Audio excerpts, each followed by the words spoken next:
Hello everyone and welcome to the Chrissy B Show. Now life has many twists and turns and doesn't always go according to plan. And sometimes it can even feel like all your hopes and dreams are just being shot down. Well, today we're going to be discussing what to do when things seem to be going wrong, because there's always something that we can do. So I have Lisa Chuma here today, and she'll be telling us about her life experience and how she's made the most of all that's come her way. And also Abigail Hamilton will be here telling us her story on finally pursuing her career as an actor. And also psychologist Katherine Ayivor will be giving her advice on today's topic. At the end of the show, I'll also be sharing 4 things to remember when things don't seem to be going your way. But first, we have the news with the lovely Helena. Hello, Helena. Hi, Chrissy. How are you, my love? Very well, thank you. So good to have you here. Thank you. I'm pleased to be here too. So now, before we get into the news, we were having a little chat earlier, weren't we? And I was asking Helena if there's anything that had gone particularly wrong in her life and how she dealt with it. And I was quite surprised actually that something did happen. It was quite serious. It was very serious, and I dealt with it really well for some strange reason. But I had quite a bad car accident. And my vertebrae were sort of pointing in towards my spine, so I was on bed rest for a long time. I think I said a few months, but I think it may have been about a month. Right. So complete bed rest. My poor mum took the brunt of it. She really looked after me well. But I obviously couldn't work. I had a lot of time. So you were working before that? I was working before that for KPMG. Wasn't too happy there, so it did give me time to think on my bed rest. But you luckily, do a lot of thinking on. You do a huge amount of bed rest. But it was good because I decided I didn't want to work where I was working. I recovered luckily because there was a chance that I would be paralysed. I did something really silly when I was taken in and I was told you can't move, and I actually ran down the corridor to ring my mum. Because people with broken backs, I don't know, that's completely mad. I Maybe you're just confident that you were okay. It could be. That's silly, isn't it? Because that could have been me paralysed forever. But it worked out well in the end. Yes, and you're here on the show today. I know, here I am to tell the story. Wow. So moved on to pastures green because I rethought what I wanted to do and went down a more creative path. So, you know. Were you happier with the path that you went down rather than what you were doing before? Yeah, no, absolutely. Lots of people would have loved what I was doing, but it was too accountant vibe, and I'm not really into So that's the thing about when things do happen that we don't expect. You dealt with it very positively, and you took that time to actually think about your life. Not because a lot of people that maybe aren't well or they've had an accident, they will sit and think about, oh no, I've lost everything. The kind of negative thinking, whereas you were thinking, okay, what can I do instead? What can I do in my life? You have to think about the good things and how you can repackage things, I suppose, and move on. Definitely. Which everyone can do. I think you can train yourself to do it as well if you don't have it naturally. Yeah. So that was me. Okay. My little story. So I felt Simon Cowell was a good one to talk about because he has called himself a failure in the past. He lost. Really? I mean, when he was younger, he made a huge amount of money. He lost a huge amount of money and lost absolutely everything. And he puts it down to the fact that he really thought his branding and himself was great, but he didn't. This was, I think, quite a while ago. Yeah. And he lost £1 million. His whole music business he had went down the pan. He lost his house, negative equity. I didn't know any of this about him. And he had to go back home. So he lived with his mum. And he spent a long time watching TV and thinking, how can I reinvent myself? How can I, Teletubbies were on, and he was thinking, well, the Teletubbies, goodness, I've got to think, if they, you can make a programme on Teletubbies, I've got to be able to think something. Yeah. And he did. He sat and he reformed, reshaped his whole world, built himself up to now what he's got. But he even made Teletubby music or something, which the BBC branded for him. Anyway, it's a big long story, but he did incredibly well. But he said when he lost everything, actually, he was so happy. He felt calm, he lost his Porsche, and he realised he didn't need all of that. He managed to get a little run around, and then that was the silly part of his life, then sort of growing his business again to Psycho and what he does today. So it shows it's all about work. And being serious and not so silly. I really didn't know that about him. I haven't really ever researched him or read quite any of interesting. his And he's a good guy, he supports loads of charities and he's, I like him. Well, it's good that he realised that he can manage without it, because sometimes people think, oh, that's my whole world, my career and stuff, and like they can't imagine even going on. He wasn't so good at school, and his dad used to make him go to interviews, and he always used to sabotage them because he knew he was going to be great. Yeah. So he had that focus from a young age. Wow. Good on you, Simon. Good on Simon. So something quite recent, Madonna. Madonna. So did you watch the Brit Awards? Did you see, I mean, you can't have missed all the publicity. I didn't, but I did actually Google, because I had to watch that moment. The moment, yeah. I'm sorry. I felt really sorry for her. But having said that, I think she's turned it on its head. I mean, it was really unfortunate what happened, because this was her big coming back moment on the stage, and to do that fall, which was, I mean, she could have killed herself. It looked really painful. It looked really painful. And the sad thing is how the media have turned it around and, you know, said some quite sour things to her, which is a real shame. But she, as a result, has now got masses of people wanting to go to a new concert. Oh, there you go. And, you know, it's best to be just talked about than not sometimes. So I think it was just a very humbling experience for her, I think. Because she's so used to being sort of like, you know, just being adored by everyone. Apparently and like, she was very proud, you know, she was good about it and said thank you and that she's fine, but she was quite down about it, her friend said. Really? And she has got whiplash. Oh, but she'll work through it. Yeah. She's Madonna. At least she's been talked about, because, pop, you know, it kind of went quiet, didn't it, on her front, but at least she's been talked about now, even if it's something like that. Exactly. Yeah. Something else as well, which I thought was absolutely lovely, I don't know if you've seen it, but the Oscars, a young man called Graham Moore, and he wrote the screenplay for The Imitation Game. Unfortunately, Benedict Cumberbatch didn't get an Oscar, and I really was rooting for him, but he didn't. He's your favourite, isn't he? He is one of my favourites, I have to say. Yeah. But Graham Moore wrote the screenplay for the production, but when he went to pick up his Oscar, he suddenly went into a speech. He didn't know he was going to do it, but he divulged that he tried to commit suicide at 16 because he always felt like an oddity, that he didn't fit in. And it was lovely. It was amazing, because people in the audience cheered. You know, Meryl Streep and everyone was so pleased that he'd come out and said that. So he'd never mentioned it publicly before, had he? Never. No. And he got his Oscar, and he said, for all the people out there that feel the same as me, you know, just think, you know, to be odd and to feel weird is normal.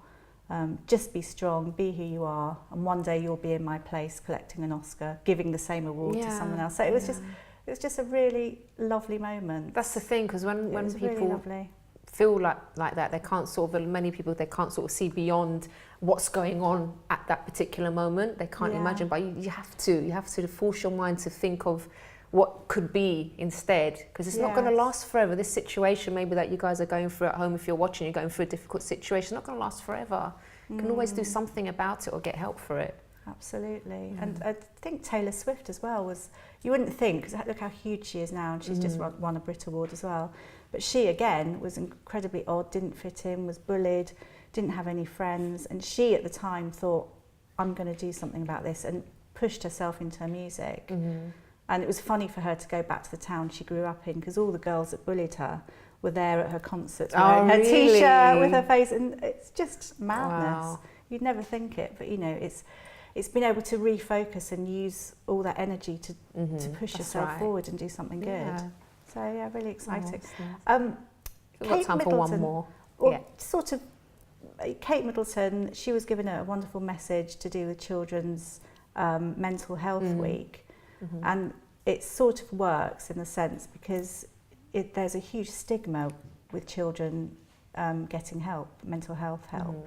But obviously, if youngsters, I think probably school age or from between 5 and 18 actually did get help, there'd be people tend to, you know, self-harm, drug abuse, depression, and it's all because things haven't been dealt with. At a young age. At a very young age. But so she's been there advocating. She's an amazing speech, but she's a patron of charity to be. But the most amazing thing is, over 30% of parents said they'd be too embarrassed if their child said they needed help, or if someone said they need to see a counsellor, and they wouldn't take them to counselling. They wouldn't? The parents. Wow. That's huge. And men, fathers, even higher than that, which is just unbelievable. Look, I mean, the kids need you know, help if you they're going break through. your arm, you go to hospital. Yeah, it's You know, true. if But your teeth need sometimes doing. mental health issues aren't taken seriously. That's the problem, because people tend to think, oh, it's like they think you choose to feel depressed or you choose to feel low, but it's not. That's not the case at all. It's not. No one chooses to feel like rubbish. Imagine it would be so positive if all the children had got help from an early age. Yeah. I mean, I suppose on the other hand, sort of parents might think, oh, you know, if my child needs that kind of help, maybe I failed as a parent, and they. But still, they should. There, but you'd want the best for your child. Yeah. I mean, my parents were brilliant. I still got depressed. It wasn't their fault. They didn't do anything wrong, but things just happen sometimes, and it's not a reflection always of, you know, what's the home life, because they were absolutely brilliant. Yeah. So, you know, but if your child needs help, you need to get help for them. Absolutely. So good on Kate Middleton. Yeah, actually pushing it forward. Helena, thank you. Thank you, You're a Chrissy. dream. Thank you. Thank you so much, and we'll see you next time. Next week. Yeah, definitely. All right, guys, so do stay tuned, because after the break, I'll be speaking to the lovely Lisa Chuma, and she'll be sharing her story with us, so don't go away.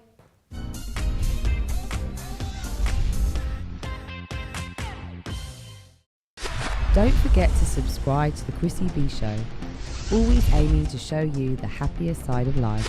You can find us on YouTube, Facebook and Twitter.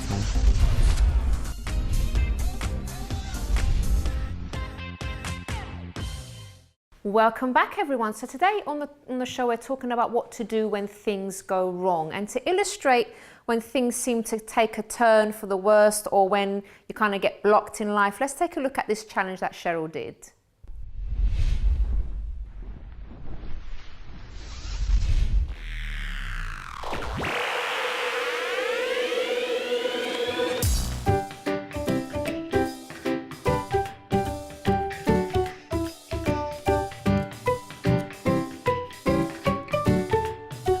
Right.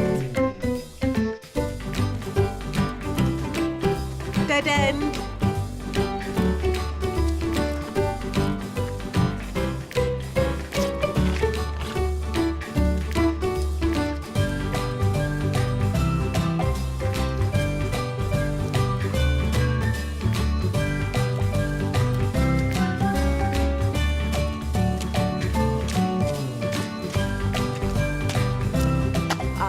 Crossroads again.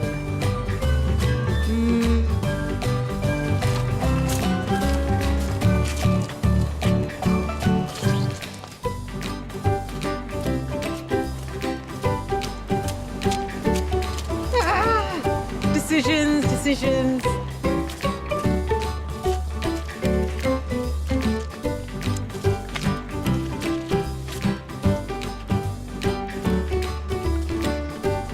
Another dead end.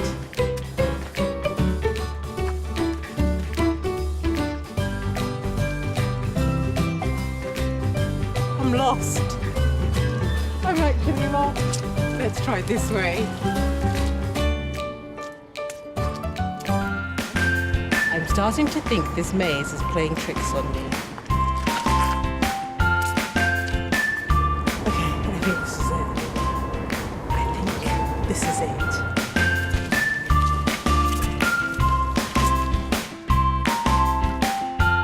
Are you filming me? Oh my god, I'm almost there.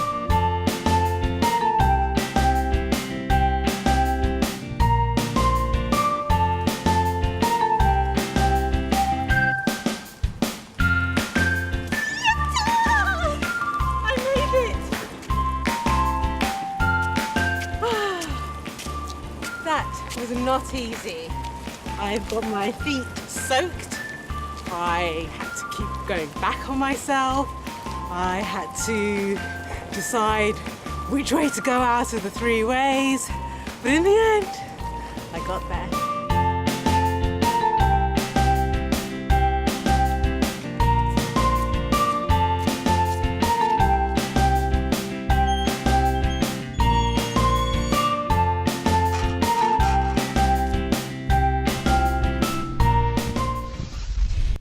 So that was Cheryl stuck in Crystal Palace Park maze, but she did get out. So that's illustrating our subject for today. Even if things are difficult or not going the way that you want them to, you can always get out of the situation and make the most of your life. So now it's time to meet the lovely Lisa Chuma. Hello. Hello, Chrissy. How are you? I'm fine, thank you. How are you? I'm very well. So good to have you on the show, because we have been corresponding for a couple of years, haven't we? Indeed. But it's the first time that we've met in person. Mm-hmm. But first of all, tell us the viewers briefly what you do now, and then we'll go back and talk about sort of how things were for you. Oh dear.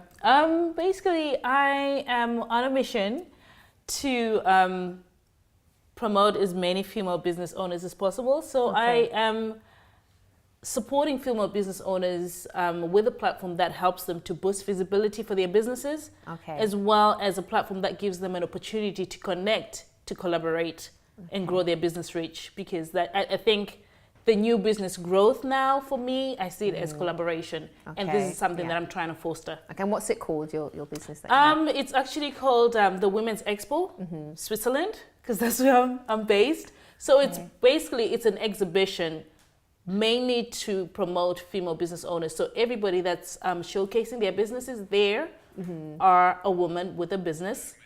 And we have visitors, men and women. We're not anti-men in that way. But in terms of the business that I want to boost visibility and to connect our female business owners. Okay, brilliant. Now, people hearing you talking like this say, wow, she's really successful, which you are. And she seems like she's got it all together. But things weren't easy for you, were they? You've been through some difficulties even from your childhood. Can you tell us briefly about that as well? Basically, I was raised by a single mother, and as with anything, it's not difficult having a child and being a single mother who also has to provide. So obviously that also meant that there was a lot of me being taken care of by so many other people, so my mom could, look after me. How did that make you feel when that was happening? Well, I think at that point in time it didn't make sense because I was young, But I remember when I went to boarding school, initially when I was 8. So of course, initially it's like, okay, you want to be home and life is different, but you don't understand what's actually going on. There's so many of you. So you're thinking, okay, maybe we're all not loved or not wanted. But, it's just that thing. But before you know it, you grow up, you start realizing why it all happened and you start understanding. But it's a decision I think every parent has to make in terms of to be able to support their child, and I think my mom made the best decision at that point in time. Okay. And then later on, after you grew up and stuff, what were your dreams for your life? What Basically, you know what? Because I've seen my mom struggle so much, I've always said, I want to have my own business. That's been it. What it was, I didn't know. Interestingly, so because some people would say, you know what, I'm not going to bother doing anything in my life. I don't think I can get anywhere. They would have maybe looked at things negatively, but you took that as an inspiration really to do something different. For me, it was always, I have got to do something with my life. I want to be able to look after her at least. That's what I went through. And so I knew inside it had to be something to do with women, because my mom was supported and surrounded a lot by her female friends. So it had to do something with women. And I'd also seen how the support of women and working together actually worked. Because if she didn't have the support, then maybe she wouldn't be where she is now. So it was that. But what it was really, I didn't know. I didn't have a finger on it when I was young. But you did start a magazine. Yes. You can tell us briefly about that? Well, I started a magazine again around supporting and promoting and, women. And basically, I wanted to... I'm one person who likes to do things differently as far as women or anybody's concerned. I am really, I don't like divide, white, black, pink thing. I don't like that. And I had seen that there was a lot of, publications around that were really, they were not really integrating everybody. Maybe you just have one black person, one white person. And I thought, there must be more people really to mix up the whole thing. So I decided I wanted to do something that was really international. So I started a magazine where I made sure I had at least one contributor from each continent around the world. And we had one theme. So it was quite interesting giving that one theme to everybody around the world and seeing what they came up with around that theme. So it was just different perspectives exactly around the same thing. And it was quite interesting. I really great. enjoyed, my time with the magazine. Okay. Now there was a time when you did decide to give the magazine up because Yep. you thought it wasn't for you anymore and you wanted to move on to something else. How hard was it to make that decision for you? I think it was hard because I enjoyed what I was doing and I believed in it so much, but I had to make more of a conscious decision. Because I think that's one of the things that, I don't know, for me, I've realized with a lot of women that I have most probably got in contact with, there's an element of what is business and what is a hobby. Okay. And it was exactly that Yeah. where now you're thinking, I really love doing this, but then the question is it going to give me the lifestyle that I want? And at that point, the magazine wasn't. I was investing in it so much and I You didn't wasn't have actually time getting to- anything back for it. Yeah. So, but then that's not what I wanted. I wanted to do the magazine. I wanted to inspire and change lives, but at the same time, I wanted to make a living out of it. Yeah, So definitely. I then got to a point where I spoke to somebody who was in a position to make it a bigger and better thing. So I thought to myself, okay, I've started it. At least I'm not closing it Yeah, down. and you're just passing it on I'm to passing someone it else, on yeah, which to is somebody who's got more skills and, manpower to make it a bigger thing. So it was difficult, but I felt, you know what, it was better for me rather than Yeah. keep And now doing you're what I'm putting doing. all your strength into the Women's Expo. Yes, yeah, How's that's that the- going and what's your vision for it? Well, basically, it's going really great. Initially, in 2013, when I started it, I had about 80 female business owners that presented their businesses. And again, it was really good. It was the first time. I didn't expect that. So that was great. And then last year, I had 180 businesses that were wow. there. So it was just like, oh my God, So, and then this year I've got 130. It's just, I can't take anymore. I've got a bit of a space limitation this year. But it's really going well. It's I think it's a different platform altogether. It's giving women more the opportunity to really present their businesses themselves. And this is something sometimes that we're not as good at. We have a business and, we don't talk about it. So I'm really trying to get more women to boost their visibility. Yes, you've got 10 And clients. be proud of what they've Exactly, achieved as well. Yeah, because sometimes we don't like to sort of talk about ourselves much, but it's good. But then this is what it yeah. is. And for me, it's more like, yes, you've got 10 clients, but how about you have 15 or 20, And this is what I'm trying to say. Why don't you do that? Talk about it, meet new people, connect with other female business owners, Yeah. work together, collaborate and grow and grow your business in that way. So this is what I'm really trying to do. It's fulfilling for me, but I think it's more fulfilling for the business Yeah. that are presenting themselves Well, I because they think get it's the great what you're visitors, doing. they get the collaboration, Yeah. so they're really benefiting. But We've run out of time, I'm afraid. Oh, I want to talk to took you a lot. Oh, never mind.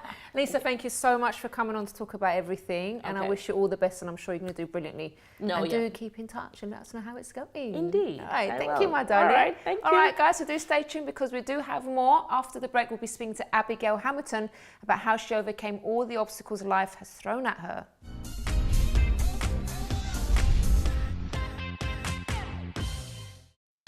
Don't forget to subscribe to the Chrissy B Show, always aiming to show you the happier side of life. You can find us on YouTube, Facebook and Twitter.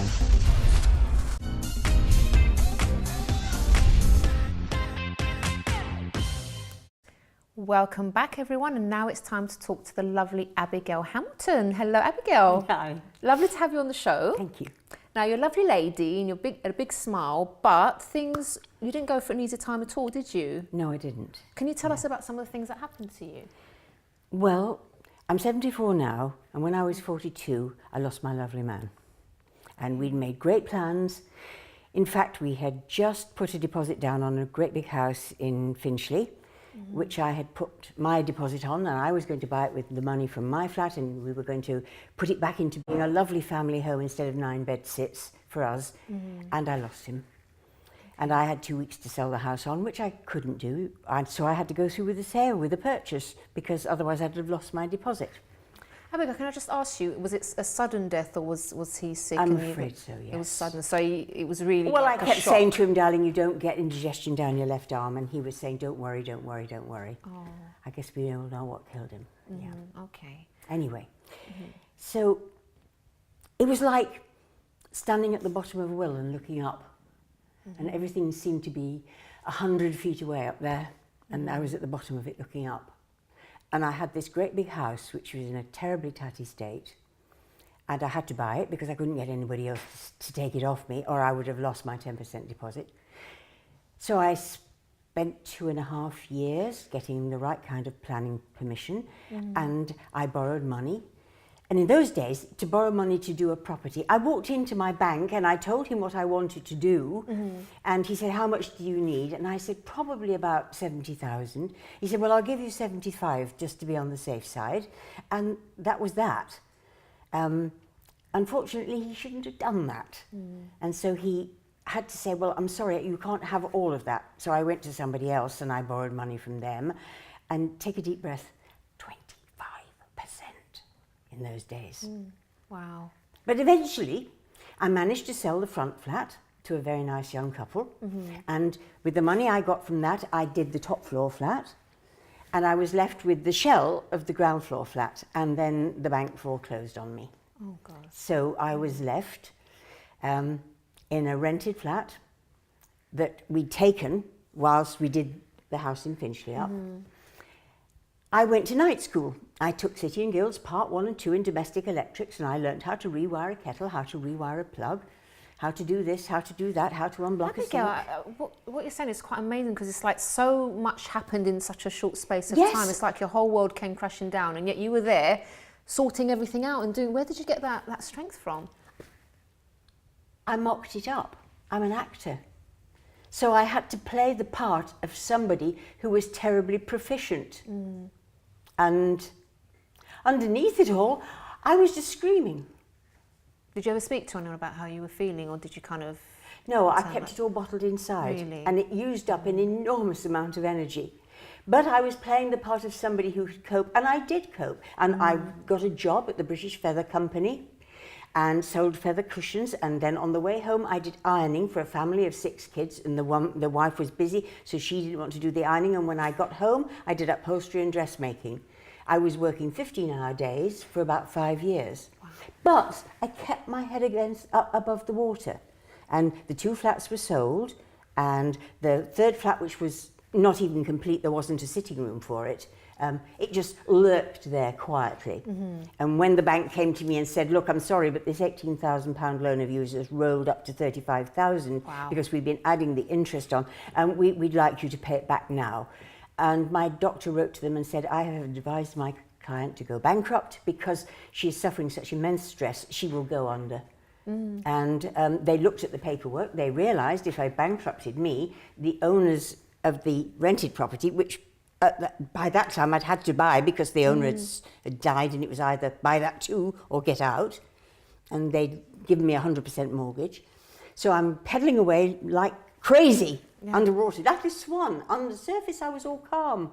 Abigail can do this, you know, I am woman, but underneath it was all going like crazy. And you can see I'm shaking now talking to you about it. And then, so the bank crystallised the loan. I didn't have to pay any more interest. Wow, okay. I worked hard. That must have been a relief for you. It was an enormous relief to me. I worked like crazy. I was still doing 15-hour days. But somehow or other, little by little, claw by claw, step by step, first one mortgage got paid off, then another one got paid off. And I took a deep breath and I borrowed another And at this point, you're still doing all of this on your own, and you didn't have any help? No, like, from all of it on friends my or own. family? And then my family are all up in Lancashire. I didn't tell them what was going on. I was great. I was successful. Why didn't you tell them? Sheer bloody pride. You're very direct, aren't you? I like that. Really. And then I borrowed another 40 grand when the first mortgage was paid off, and I finished the flat in the house in Finchley, and that was fine. And I in 1999, I put my toes back into show business and went back into acting. And I wasn't doing too badly. But I was getting tireder and tireder and tireder and tireder, until eventually I could hardly crawl. And I was doing dog minding, looking after little dogs in my own home, and I was doing clinical trials because I couldn't do anything else. I was just so tired. And the man in the clinical trial said, do you know you've got an aortic stenosis? But don't worry, we'll keep our eyes on it. And then 6 months later... Which is a problem when... Well, I didn't know what it meant. It was just a word. And then the next time I went in, do you know you've got an aortic stenosis? And he said, maybe you better get it looked at. So I crawled to the doctors and he said, you've got a bicuspid aortic valve. This is something you must have been born with, because it just doesn't happen. An aortic valve should be tricuspid. No wonder you're so flipping tired. You don't have anemia, so they need never have given you iron tablets. You don't have an underactive thyroid, so they need never have given you thyroxine. So you were taking all of this medication for the wrong stuff? I was even diagnosed as a hypochondriac and sent to a psychotherapist. Oh no. So So the problem was, what was the actual issue then? What's the actual issue was that I had a bicuspid aortic valve. My parents knew. Which is what? Well, it's a valve that's only working to 2/3 of its capacity. In the heart? In the heart, yes. Okay. And so I rang my ancient aunt and said, How "What's on all-" earth did you manage to work all those hours Sheer mental energy. with, I with ended a up in heart that hospital. was poorly? I ended up in hospital 3 times thinking I was having a heart attack, and it wasn't. It was just exhaustion. Sheer exhaustion.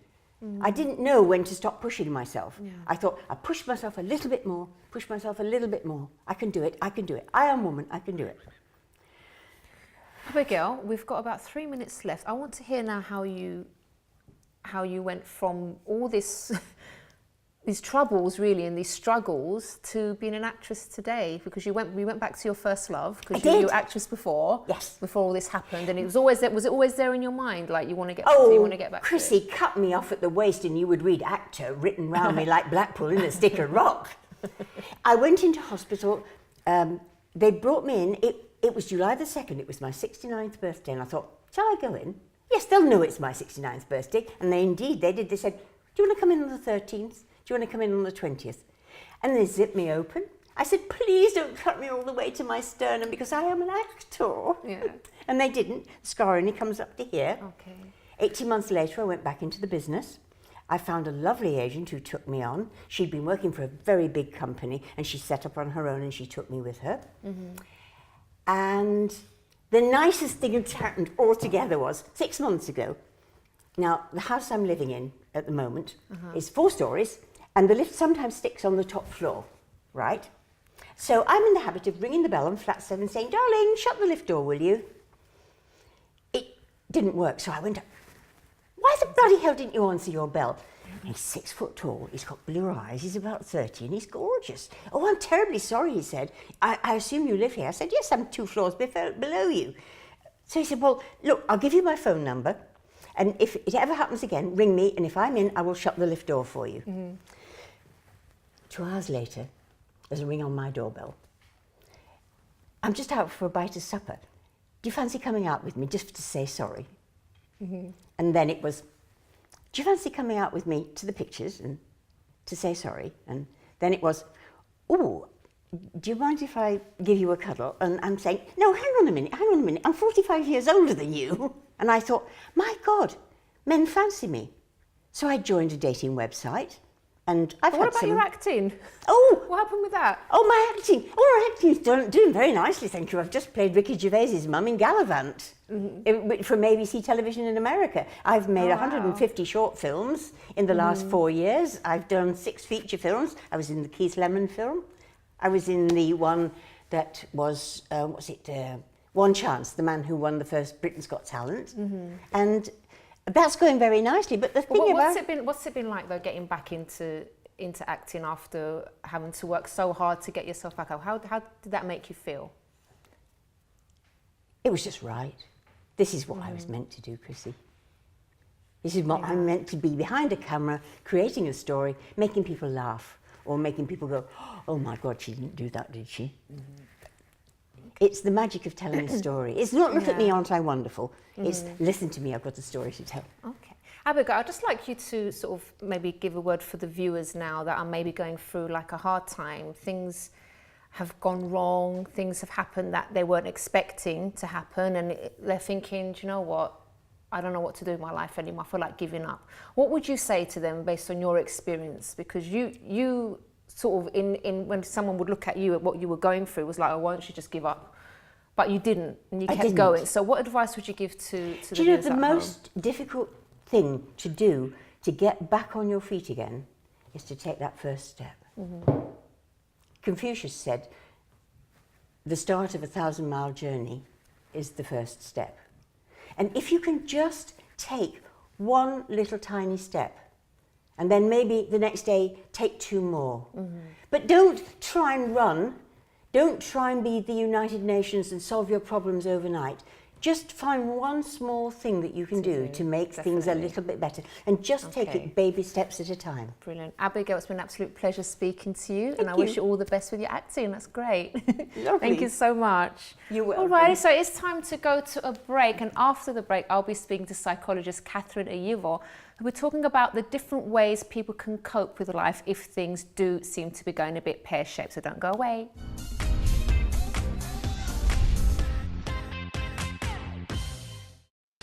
Don't forget to subscribe to the Chrissy B Show, always aiming to show you the happier side of life. You can find us on YouTube, Facebook and Twitter.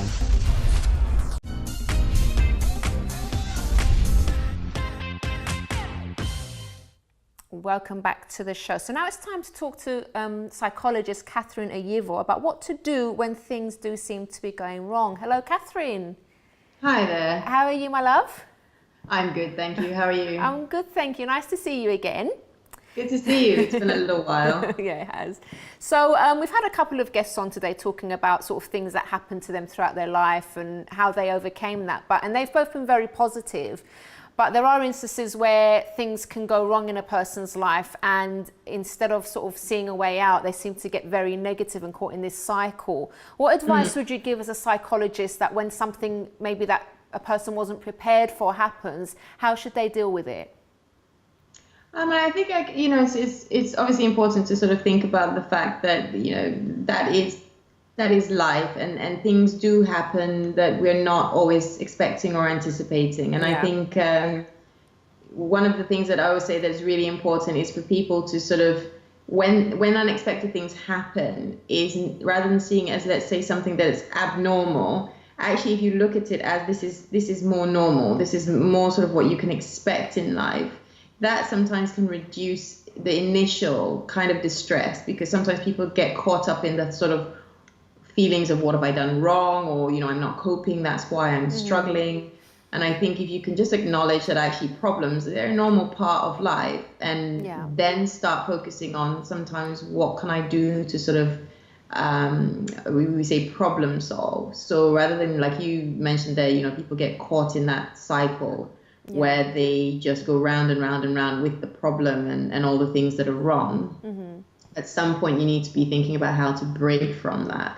So I think we would be talking about things like sometimes it's as simple as talking things through with a friend. Trying to say, this is what I'm going through, what things can someone else give you a fresh perspective sometimes. Sometimes writing things down, doing a bit of a pros and cons list can be helpful. But then actually sometimes I think if you're in a very distressed state, there can be a lot of things that you might try, sometimes even to sort of give yourself a bit of a break from all the negative thinking, like it might be going off and doing something. How can you do that? Because sometimes it's quite difficult not to worry about what's going on. How do you suggest that you can sort of kind of give your mind a break? Is it just sort of getting busy with something else, or what would you suggest? Yeah, I mean that's usually one of the the most helpful things is actually go and do something.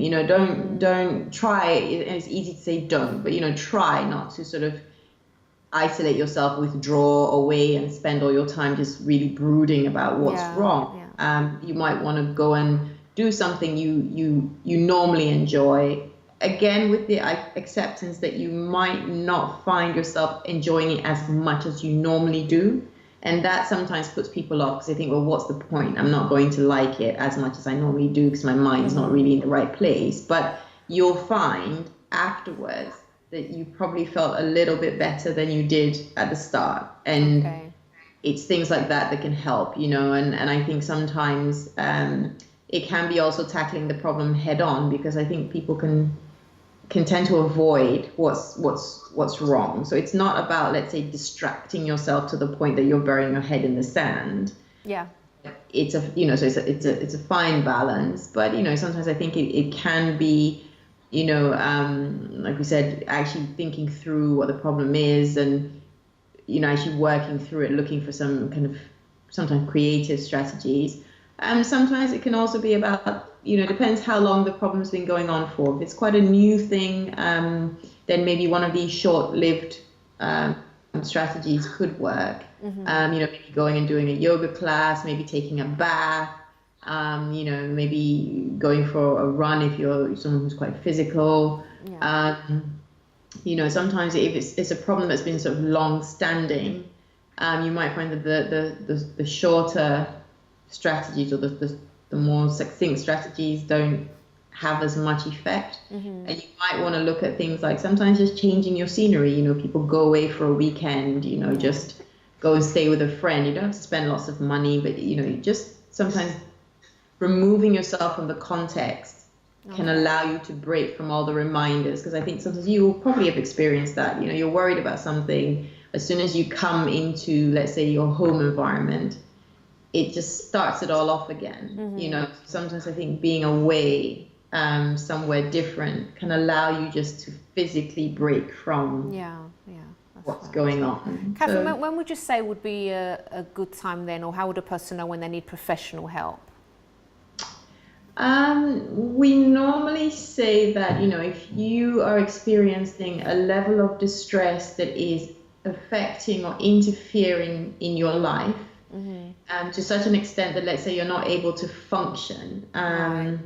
You know, let's say you're finding yourself, you're not sleeping, you're not eating, you're not going to work, you're avoiding your friends, or, you know, you're just feeling as if you're really feeling very helpless, very hopeless. Those are usually signs, especially if they've been going on for, usually we say anywhere within the region of about 2 weeks or more. Then you might want to be thinking about, do I need some help? But again, bear in mind, it depends on the situation. You know, for example, if it was, you know, someone died, or, you know, someone was terminally ill, or you would expect that those are feelings you would have. But, you know, if it's to do with, let's say, I don't know, you've just had a very rough patch at work, sort of period has passed, but you still find yourself really struggling in this way, then yes, I think at that point, you know, go along, speak to someone. You know, it might just be an assessment, and the person might say, you know, but they could give you some helpful pointers, and sometimes just talking through it with a sort of a person removed from the situation, just as a one-off, can be helpful in itself. So I would say you don't lose anything by doing that. Katherine, it's been lovely speaking to you once again. Thank you so much for your advice. Thank you very much. Thank you. See you. Bye-bye.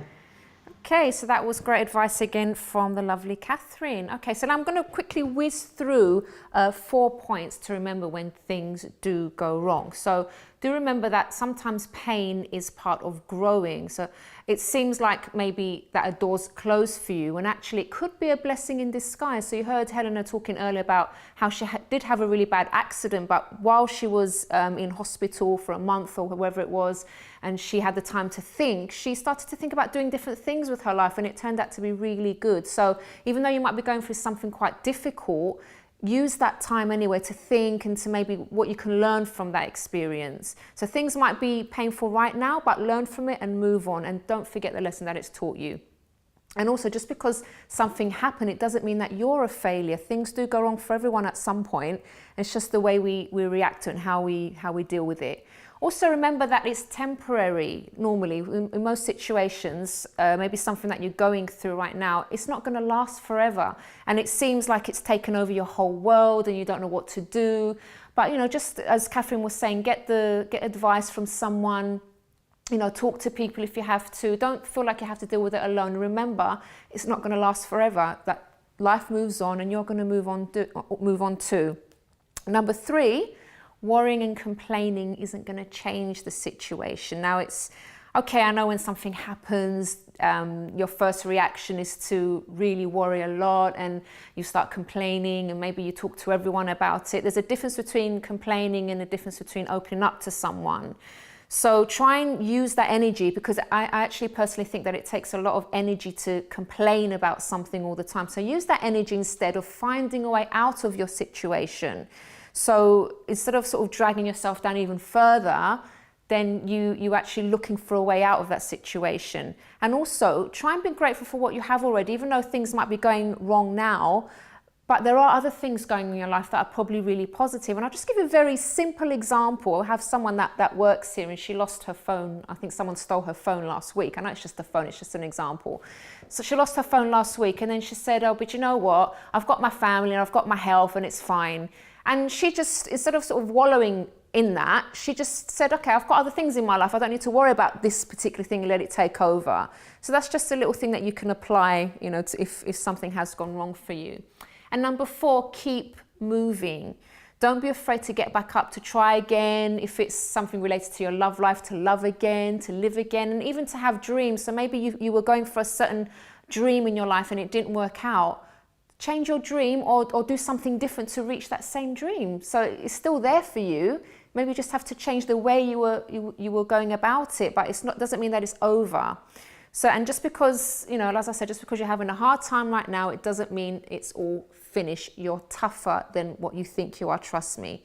So I hope the show today has helped you. And if you want more advice, if you'd like to email me personally, you can do so on chris@chrissybshow.tv. And if you want more information about the show, you can visit the website chrissybshow.tv. Bye-bye for now.